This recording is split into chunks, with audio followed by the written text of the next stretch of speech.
Chapters like this one always hit home for me because the idea of acceptance is so hard for us to conform to that we're always at our wits' end.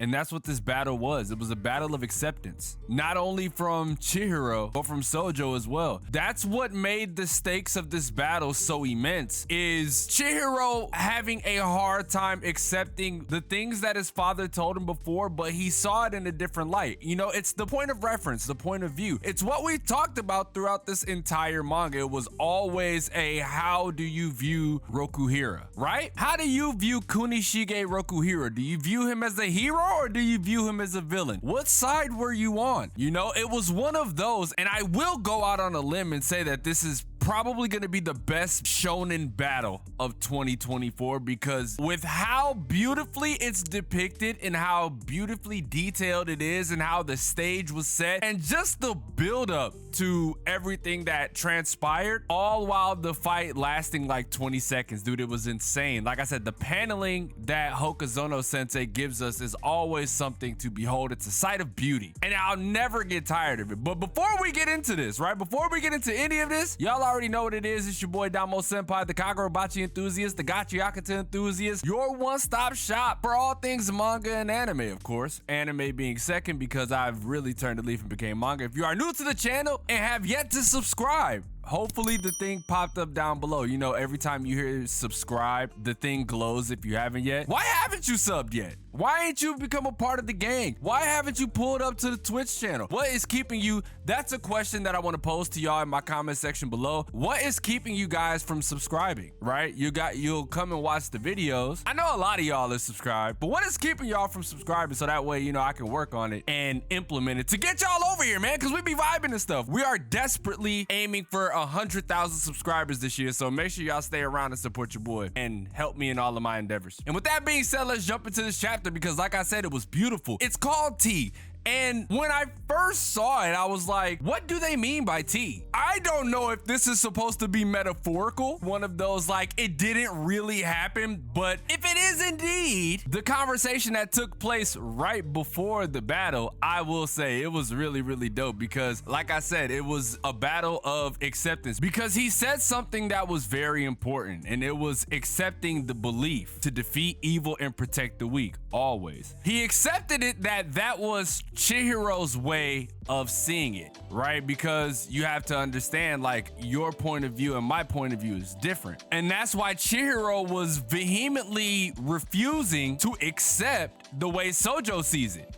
This takes us back to the past. This takes us back to what he said towards the end of chapter 1, that even though katana have always saved lives, but they're also still tools for killing people. So in hindsight, the way Sojo views Kunishige is right, and the way Chihiro views him is right as well, because they're still tools at the end of the day. While they should be wielded by those who are dedicated to vanquishing evil and protecting the weak, the fact that they can fall into the hands of those who will use it for creating mass destruction, as Sojo said, also holds true. And the most important thing from the first chapter was the idea of Chihiro being able to carry that burden, because that's the question that his dad asked him. It's like, regardless of anything that happens, are you sure you can carry that burden? And that's why this chapter is so important, right? Chapter 17, that's why this is so important, because Chihiro understanding his own values and finally accepting the fact that I do agree that your views on my dad is also true,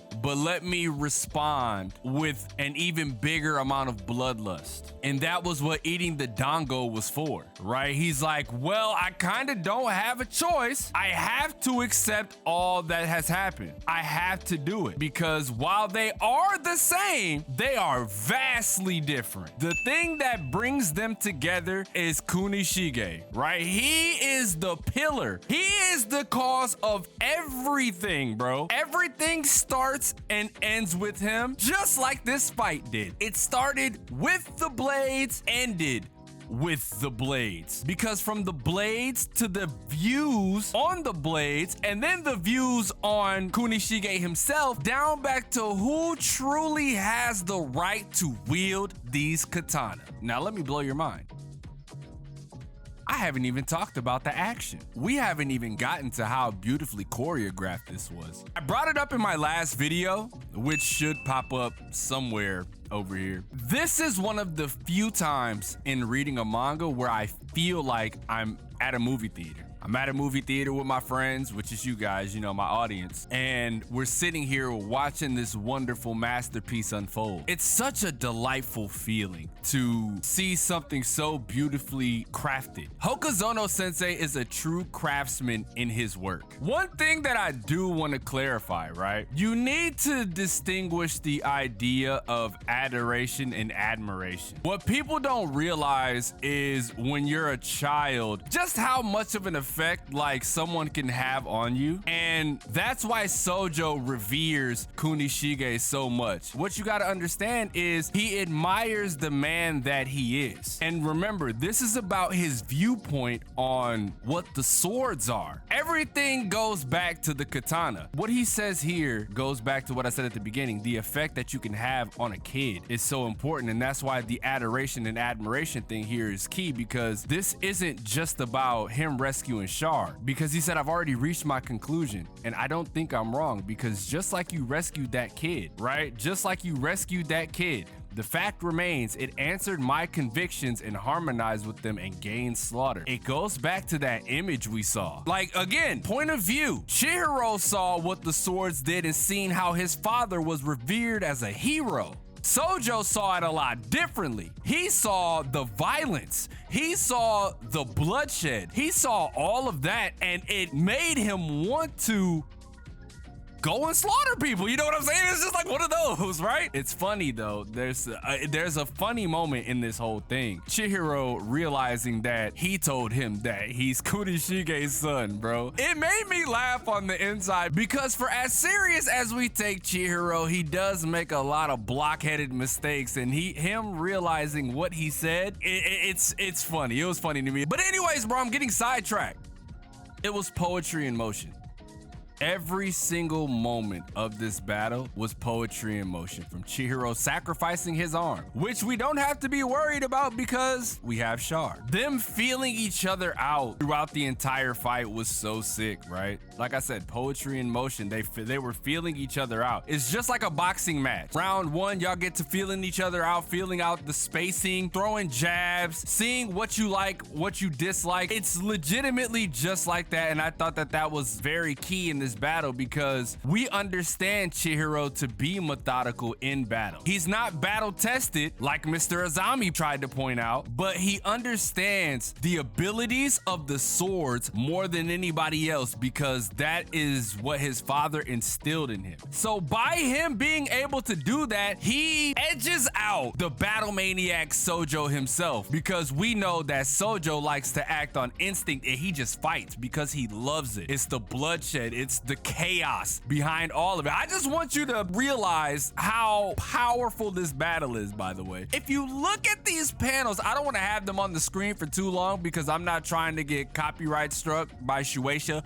you, by the way, Shueisha, I hate y'all. But anyway, I digress. Bro, they're fully breaking trees. You can see the gusts of wind. You see everything just moving, bro. They are causing hell. Like, this fight, it's 20 seconds, bro. I can't wait to see this shit animated, because I bullshit y'all not, bro. It's gonna be one of the greatest things we've ever seen, as long as the studio that cares about it gets it. That's all that matters to me, right? Like, I just need a studio who really gives a f about Kagurabachi to get their hands on it and visually create a masterpiece. And again, I love callbacks. It perfectly illustrates the picture that not only me as the reviewer tries to paint, but just how great the storytelling of the segment is. Seeing the bloodshed and seeing the acceptance and seeing the understanding between the both of them as they ensue into such a chaotic yet beautiful battle really sets Kagurabachi far apart from its competitors, right? From its peers. Like, dog, look at this art. I'm not gonna color it because, again, I don't know if this is probably what got me caught up last time, but just looking at it, I could shed a tear because of how beautiful the paneling is. And I'm sick of nobody talking about how good it is. And just when Sojo thought he had the upper hand, Chihiro does one of the coldest things I ever thought he would have. He goes back to Kuro, to the way that the katana is forged and why Chihiro's understanding is more correct. That's also what Hokuzono Sensei was also implying here, right? I love it, bro. Poetry in motion, bro. And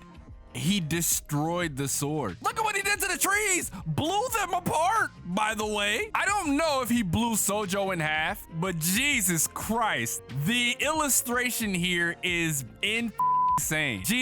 I gotta give you a round of applause, Hokuzono Sensei. It's probably the best chapter by far, I will say. I will say it's the best chapter by far because it's not textbook. It's not a textbook like, oh, I saw this coming from a mile away type of storytelling. It's one of those that just like I said, it sets itself apart from its peers and makes us realize just how wonderful this manga is, just how wonderful these characters are, and just how awesome the world that you are creating is. I truly and humbly thank you for giving us something like this. And the fact that this isn't even the peak yet, I'm telling y'all, bro, it's gonna be some even crazier shit. This set the bar for Kagurabachi. Okay, I just came up with the title. Kagurabachi sets the bar for 2024. I'm gonna leave it like that. Jesus Christ. If there's anything that I did not point out in this chapter that you would have wished I did, make sure you let me know and we can have a conversation down below because y'all know I'm always willing to do that. Leave a like if you enjoy, subscribe if you're new. I hope you guys enjoyed the video. I hope you guys enjoyed my analysis. I hope you guys enjoyed my perspective on this because, again, that's what this whole battle has been, and that's what I hope comes across to you guys from me. You know what I mean?